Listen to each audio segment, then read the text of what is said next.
Ahojte, volám sa Terka a som študentkou druhého ročníka odboru Podnikateľ pre rozvoj vidieka na škole Gymnázium Andreja Sladkoviča Strednej odbornej školy obchodu a služieb v Krupine. Predstavujem vám moju sestru Danku, podnikateľku pre rozvoj vidieka, absolventku Strednej odbornej školy obchodu a služieb v Krupine, ktorá maturovala 2024. Danka, čo sa ti páčilo na našej škole? Škola mi dala neskutočne veľa možností, znalostí, vedomostí a posúvala ma celým štúdium. Danka, zúčastnila si sa projektu Inovácie školy? Na škole som sa zúčastnila súťaže Môj život na gazdovstve a takisto som vycestovala cez Erasmus Plus do Talianska, do Spoleta, kde sme vyrábali olivový olej. Spolužiaci sa v minulom roku zúčastnili na zahraničnej odbornej stáži v španielskej Malage, Poľsku a Portugalsku. Podnikateľ pre rozvoj vidieka je pomerne nový odbor, ktorý sa na škole vyučuje od roku 2019.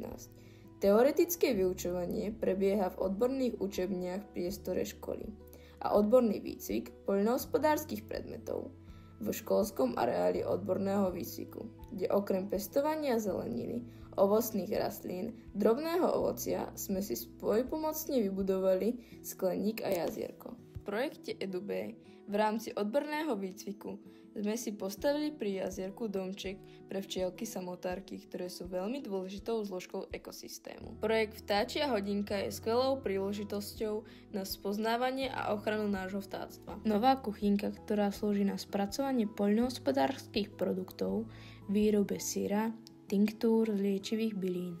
Sme partnermi projektu Jedlé ostrovy 2024 Centrum environmentálnej a etnickej výchovy Živica v spolupráci s nadáciou Tesco s cieľom obnovy ovocných sadov, podpory tradičného ovocnárstva v regióne, výsadba nových ovocných stromov v lokalite Papulka.